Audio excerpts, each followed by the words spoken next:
ஓம் நம சிவாய வாழ்க. திரு அண்ணாமலையாரை போற்றி. ஓம் குரு வாழ்க. வணக்கம், அன்பு கலந்த வணக்கங்கள். நம்ம இன்றைக்கி பார்த்தீங்கன்னா செவ்வாய் பயிற்சி பலன்கள் பார்க்க போகிறோம். 45 நாளைக்கு பார்த்தீங்கன்னா, ஏன்னா அந்த 40 நாளுக்கு அந்த செவ்வாய் பலன் பார்த்தீங்கன்னா உச்சமாக போகிறார் மகர ராசியில். அப்போ ஒவ்வொரு ராசிக்கும் உச்ச பலனை கொடுக்க போகிறார்.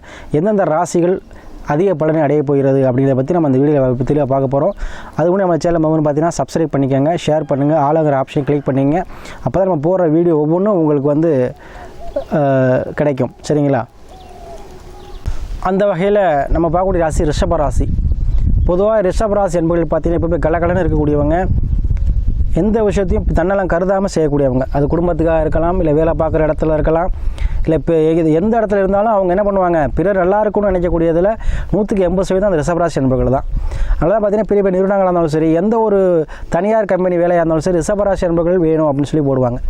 அத்தைக்கு நான் நிறைய பேரை பார்த்துருக்கேன். அதில் இப்போ நண்பர்கள் கூட ரிஷபராசிகளே பார்த்தீங்கன்னா அவங்களும் செய்கிறத விட மற்றவங்களும் நல்லா ஓடி கடுமையாக உழைச்சி அவங்கள முன்னேற்றத்துக்கு பாடுபடுவாங்க.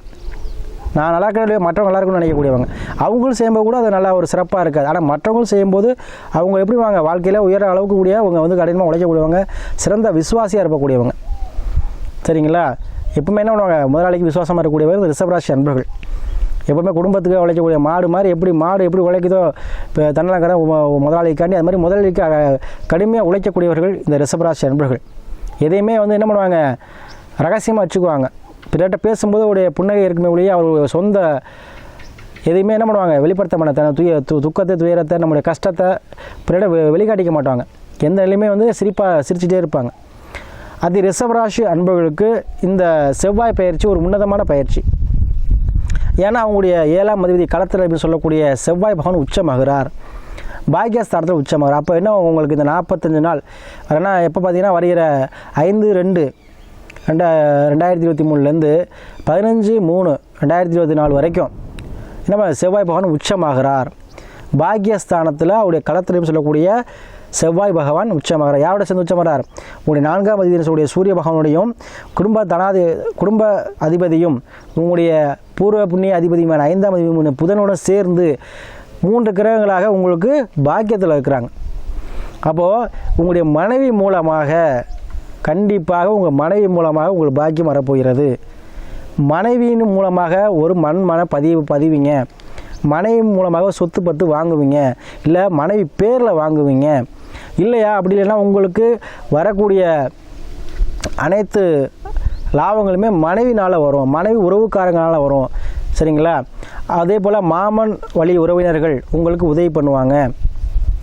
அதே போல் தந்தை வழி சொத்துக்கள், பூர்வீக சொத்து, அதாவது பூர்வீக வீடு, அது உங்களுக்கு கண்டிப்பாக கிடைக்குங்க. அதேபடி தாத்தா வழி தந்தை வழி சொத்து பத்து உங்களுக்கு கண்டிப்பாக அந்த காலத்தில் கிடைக்கும். ஏன்னா செவ்வாய்னா யார் எழுதுனா, ஒருத்தர் தைரியம், தன்னம்பிக்கை, வீரியமாக இருக்கார், நல்லா கட்டுமனஸ்தோன உடம்பு இருக்குது அப்படின்னு பார்த்தோன்னா அது செவ்வாய் தான் காரணம். அதே போல் பார்த்திங்கன்னா இந்த இராணுவம், மிலிட்ரி, போலீஸு, மருத்துவத்துறையாக இருந்தால் அறுவை சிகிச்சை நிபுணர்கள், அதே போல் ஒரு மாடுபிடி வீரர், அதாவது அசாத்தியமான வீரம் சொல்லுவோங்கள, அந்த மாதிரிலாம் செய்யக்கூடியவங்க துணிச்சலாக எதுவும் செய்கிறாங்க அப்படின்னா அவங்க செவ்வாய் வலுவாக இருக்காருன்னு அர்த்தம். செவ்வாய் நல்லா இருந்தால் மட்டும்தான் என்ன பண்ண முடியும், நீங்கள் யாருமே செய்ய முடியாத வீர தீர செயல்களை செய்யக்கூடியவர்களாக இருப்பார்கள். அப்போ அத்தகைய துணிவுக்காரன் தான் இந்த செவ்வாய், இரத்தக்காரன்னு சொல்லுவோம். ஒருத்தவங்களுக்கு செவ்வாய் நல்லா இல்லை அப்படின்னா உடம்புல ரத்தம் குறைஞ்சிடுங்க, உடம்பு வீக் ஆயிரும். நிறைய ஜாதத்தில் பார்த்துருப்பீங்க. ஒரு செவ்வாய் யாருக்கெல்லாம் பலவீனமாக இருக்கோ அவங்களாம் பார்த்தீங்கன்னா உடம்பு பாருங்களேன் ரொம்ப ஒல்லியாக இருப்பாங்க, உடலில் ஹீமோகுளோபின் அளவு குறைஞ்சிருக்கும். அதனால் சொல்கிறேன், ஒரு திருமண வாழ்க்கைனாலும் ஜாதகத்தில் செவ்வாய் பகவான் நல்ல இடத்துல இருக்கணும், கேந்திர ஸ்தானத்துலேயோ திரிகோண ஸ்தானத்துலேயோ இருக்கணும். அப்போ தான் ஒரு திருமண இல்லற வாழ்க்கையே நல்லாயிருக்கும், தாம்பத்தியம் நல்லாயிருக்கும். அதனால சொல்லுவேன், என்னை பொறுத்த வரைக்குமே செவ்வாய் நல்லா இருக்கணும். சில பேர் சொல்லுவாங்க செவ்வாய் தோஷம், 2ல் இருந்தால் தோஷம், 4ல் இருந்தால் தோஷம், 7ல் இருந்தால் தோஷம். அதெல்லாம் கிடையாதுங்க. செவ்வாய் தோஷங்கிறது ஒன்று இல்லவே இல்லை. செவ்வாய் இருக்கும் இடத்தை பொறுத்து தான். சரிங்களா? நல்ல இடத்துல இருந்துட்டாலும் தோஷமே கிடையாது. இது தோஷம் அப்படின்னாவே எல்லா கிரகங்களுக்கும் தோஷம் உண்டு. சுக்கிரனுக்கும் தோஷம் உண்டு, செவ்வாய்க்கும் தோஷம் உண்டு, அதே போல் அனைத்து கிரகங்களுமே தோஷம் உண்டு, குருவுக்கும் தோஷம் உண்டு. எந்த கிரகம் வலுவில் இருந்தாலும் சரி, நீசமாகவோ அஸ்தமாகவோ வக்ரமாகவோ எங்கே இருந்தாலும் மறைவுஸ்தானம் இருந்தாலும் அது தோஷம்தான். அது செவ்வாய்க்கு மட்டும் தனியாக கிடையாது. அதனால் செவ்வாய்க்கு தனி பரிகாரம் பண்ணுறேன் அதெல்லாம் வேண்டாங்க. உங்கள் ஜாதகத்தில் செவ்வாய் நீசமாக அஸ்தங்கமாகவோ வக்ரமாகவோ மறைவு ஸ்தானங்களையோ இருந்தால் மட்டும்தான் தோஷம். அது பொதுவாக எல்லா கிரகத்தில் உள்ள தோஷம்தான். சரிங்களா? அதனால் என்னை பொறுத்தவரைக்கும் செவ்வாய் தோஷங்கிறது ஒன்று இல்லவே இல்லை. செவ்வாய் நல்லா இருந்தால் தான் ஒரு ஆண்மகன், செவ்வாய் இருந்தால் தான் ஒரு பெண்ணும் வந்து நல்லா இருக்க முடியும், இல்லற வாழ்க்கையில் ஈடுபட முடியும். சரிங்களா? அதுபோல் அந்த செவ்வாயுடைய பங்கு பார்த்திங்கன்னா நம்ம வாழ்க்கை ரொம்ப முக்கியம். ஒருத்தர் எதுலையுமே வெற்றி பெறணும் அப்படின்னாவே செவ்வாய் வந்து நல்லா இருக்கணும். அதனால தான் நம்ம செவ்வாய் பயிற்சி பார்க்குறோம். கிட்டத்தட்ட 40 நாள். அப்போ அந்த செவ்வாய் உச்சமாகிறார் மகரத்தில். அப்போ உங்களுக்கு 7ஆம் தேதி உச்சமாகிறார். அப்போ வெற்றி 7ஆம் பாகம்னு சொல்லக்கூடிய என்ன பார்த்தீங்கன்னா போட்டி, உங்களுக்கு போட்டியாக வரக்கூடியவங்க, உங்களுக்கு மனைவிஸ்ன்னு சொல்லக்கூடியவங்க. சரிங்களா? 7ஆம் பாகங்கிறது உங்களுக்கு வெற்றி பாகம். அப்போ பார்ட்னர்ஷிப் பாகமும் அதான், அதாவது உங்களுடைய பார்ட்னர்ஷிப். அப்போ இந்த உச்சமாகும் பொழுது உங்களுக்கு புதிதாக பார்ட்னர்ஷிப் தொழில் அமைவாங்க. மனைவி வழி மூலமாக இருக்கலாம், இல்லை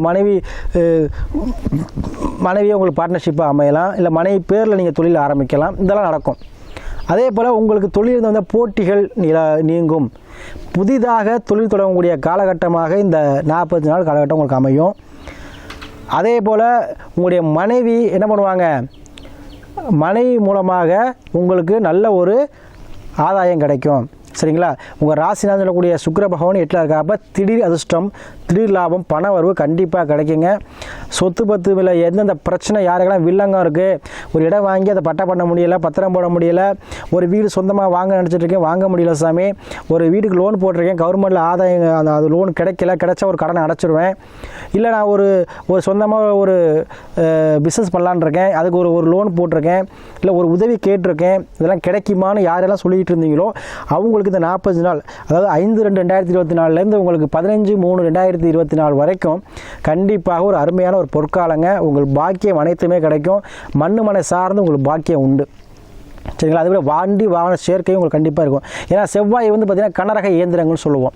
அப்போ யாரெல்லாம் கனரக இயந்திரங்கள், ஒரு ஜேசிபி வாங்குறதோ, ஒரு லாரி வாங்குறதோ, ஒரு டிராக்டர் வாங்குறதோ, இந்த மாதிரிலாம் யாரோட எண்ணங்கள் இருக்கோ, விவசாய பணிகள் மேற்கொள்றதுக்காக உபகரணங்கள் வாங்குறது, இந்த மாதிரி விஷயங்களும் நடக்குங்க. அதே போல் நாளில் சூரியன் உச்சமாகிறார். அப்போ கண்டிப்பாக யாருக்கெல்லாம் வந்து வீடு கட்டணும் ஆசை இருக்கோ, சொந்தமாக வீடு கட்டணும் சாமி, ஒரு புதுசாக இல்லை ஒரு இடம் வாங்கி ஒரு ஃப்ளாட்டு கட்டணும், இந்த மாதிரிலாம் யாருக்கெல்லாம் இருக்குங்க நினைக்கிறோம் அவங்களாம் கண்டிப்பாக அந்த காலகட்டத்தில் வாங்குவீங்க. அதே போல் ரியல் எஸ்டேட் பண்ணக்கூடிய யார் ரிஷப ராசி யாராக இருந்தாலும் சரி, அருமையான ஒரு பொற்காலமாக இருக்கும். அது ரிஷப ராசியில் அதிகமாக கஸ்டமர் சேருவாங்க, அதிக லாபங்கள் உங்களுக்கு கிடைக்கும். அதே போல் உங்களோட ராசி அதிபதி, அந்த மகரோட பாக்கிய அதிபதி பார்த்திங்கன்னா உங்களுக்கு 10ல் சனி ஆட்சியாக இருக்கிறார். அப்போ தொழில் இருந்து வந்த அந்த மந்தத்தன்மை நீங்குங்க. இவளால் இந்த என்ன சமயம் தொழில் மந்தமே போயிட்டுருக்கு அப்படின்னு நினைக்கிறவங்க யாராக இருந்தாலும் சரி, அந்த மந்தத்தன்மை நீங்கள் சுறுசுறுப்பாக இயங்குவீங்க. அதே போல் 2ஆம் அதிபதி 5ஆம் அதிபதி உங்களுக்கு வந்து அந்த உச்ச அதிபதி சேர்ந்திருக்கார். பொதுவாக கேட்டுக்கங்க, எந்த கிரகம் உச்சம் பெற்ற கிரகத்தோடு செய்வது அனைத்தும் உச்சமாகும். அப்போ குடும்பத்தில் மகிழ்ச்சி நிலவுங்க, குடும்பத்தில் ஒற்றுமை நிலவும், குடும்பத்தில் ஒரு தனவரவு அதிகமாக இருக்கும். குழந்தைகள் படிப்பு சூப்பராக இருக்கும். இந்த 40 நாள் சூப்பராக படிப்பாங்க.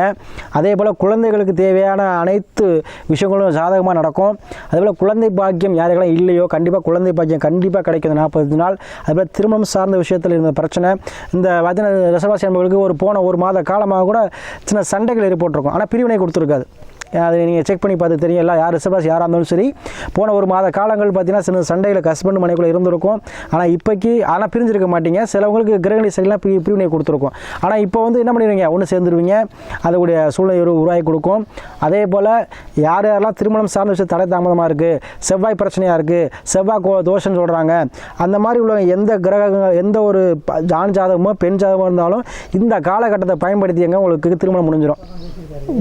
தோஷம் யாரும் சொல்லி திருமணத்தை தடையிட்டு இருக்கு சாமி சொன்னவங்களுக்கு இந்த காலகட்டத்தில் எவ்வளோ பெரிய தடையாக இருந்தாலும் நீக்கி திருமணத்தை உண்டாகி கொடுத்துரும். உங்களுக்கு கண்டிப்பாக அந்த யோகம் உண்டுங்க. அதே போல் 11 ராகு இருக்கார். உங்களுக்கு வெளிநாடு வெளிமாநிலம் வெளியூரில் யாரெல்லாம் இருக்கிறீங்களோ அவங்களுக்கு அருமையான ஒரு காலமாக இருக்கும். ஏன்னா பதவி உயர்வு கிடைக்கும். சூப்பர்வைசர் தான் மேனேஜர் வந்து அதுக்கு மேலே அடுத்த தொழில் அதிபர் ஆகக்கூடிய தனியாக பிஸ்னஸ் பண்ணக்கூடிய அளவுக்கு உங்களுக்கு அந்த முன்னேற்றக்கூடிய காலமாக 40 நாள் இருக்கும். ஏன்னா அந்த ராசியில் பார்த்தீங்கன்னா உங்களுக்கு உத்திராடம் திருவோணம் அவிட்டம். அப்போ உத்திராடத்தில் போகும்போது உங்களுக்கு தந்தை வழி சார்ந்து உங்களுக்கு ஆதாயம், திருவோணத்தில் போகும்போது பார்த்தீங்கன்னா உங்கள் உடல்நிலை சார்ந்த பிரச்சனை யாருக்கெல்லாம் இருக்கோ அவங்க உடல்நிலை தேறிடுங்க. அதே போல் அடுத்து அவிட்டத்தில் போகும்போது கண்டிப்பாக மண்ணுமனை சார்ந்த யோகம். அப்போ உங்களுக்கு எல்லா விஷயத்திலும் உச்சமாக போகிறது. ஒரு உச்சம் பெற்ற கிரகத்துடன் எந்த கிரகம் சேர்ந்தாலும் உச்ச பலனே கொடுக்கும். அப்போ இவ்வளோ நாள் எந்த முடக்கமாக இருந்தாலும் சரி, எந்த பிரச்சனையாக இருந்தாலும் சரி, எவ்வளோ பெரிய இப்போ சாமி சமாளிக்கவே முடியலை, இருக்கிறதுக்கு நான் எல்லாமே போயிடலாம்னு நினைக்கிறேன், அந்த மாதிரிலாம் ஒரு நினைக்கக்கூடிய யாராக இருந்தாலும் சரி, ரிஷபராசி அன்பர்கள் கண்டிப்பாக உங்களுக்கு அனைத்து நிலையும் மாறும். கடன் பிரச்சனை அடையக்கூடிய சூழ்நிலை உருவாக்கி கொடுக்கும். கடன்லேருந்து மீள்வீங்க. ஏன்னா பாக்கியஸ்தான அதிபதி கண்டிப்பாக உங்களுக்கு கடனை என்ன பண்ணுவார், அடைத்து விடுவார். அப்போ யாருக்கெல்லாம் வேலை வாய்ப்பு இழந்திருக்கேன் சாமி, வேலை இல்லை, வேலையிலையும் சரியாக என்ன பண்ண முடியல, ஒரே டார்ச்சராக இருக்குது, இந்த மாதிரி சொல்லக்கூடிய உங்களுக்கு யாராக இருந்தாலும் சரி, கண்டிப்பாக உங்களுக்கு அந்த வேலை வாய்ப்பில் உங்களுக்கு என்ன பண்ணும், சாதகமாக அமையக்கூடிய சூழ்நிலையை உருவாக்கி கொடுக்கும் இந்த காலகட்டங்கள். அதனால் செவ்வாய் ஆட்சி உச்சம் பெறும் பொழுது கண்டிப்பாக என்ன பண்ணும், உங்களுக்கு உடல்நிலையும் மனநிலையும் ஒரு தைரியம் தன்னம்பிக்கை பிறக்கும். அப்போ தைரியத்தோட தன்னம்பிக்கையோ எதையுமே எதிர்கொள்வீங்க, ஃபேஸ் பண்ணுவீங்க. எல்லா விஷயமும் உங்களுக்கு சாதகமாக அமையக்கூடிய வாய்ப்பினை பெற்றுத்தரும். சரிங்களா? பொதுவாக ரிஷபராசி என்பவர்கள் எதையுமே நீங்கள் என்ன பண்ணுவீங்க, ஒரு புண்ணைக்கூட ஏற்றுக்கொள்ளக்கூடியவங்க, எதையுமே பாசிட்டிவாக திங்க் பண்ணக்கூடியவங்களாக இருப்பாங்க ரிஷபராசி என்பவர்கள். அதே போல் ரிஷபராசிக்காரவங்களுக்கு என்றைக்குமே எந்த விஷயமே ஒரு பாதிப்பை ஏற்படுத்தாது. அத்தகைய ரிஷபராசி என்பவர்களே உங்களுக்கு ஏற்றாற் போல் உங்களுக்கு செவ்வாய் பகவான் உச்சமாகும் பொழுது உங்களுக்கு அனைத்து விஷயமும் நல்லதாகவே நடக்கப் போகிறது. அதனால் கண்டிப்பாக இந்த 40 நாள் பயன்படுத்திங்க. அனைத்து விஷயத்தையுமே நீங்கள் முன்னெடுங்க. அதுமாதிரி உங்களுடைய ஜாதகத்தையும் நீங்கள் பார்த்துக்கங்க, எந்த கிரகம் எப்படி இருக்குன்னு அதையும் பார்த்து அதை கேட்ட முடிவெடுத்தீங்கன்னா உங்களுக்கு வாழ்க்கையில் இந்த 40 நாள் அருமையான ஒரு காலகட்டமாக அமையும்.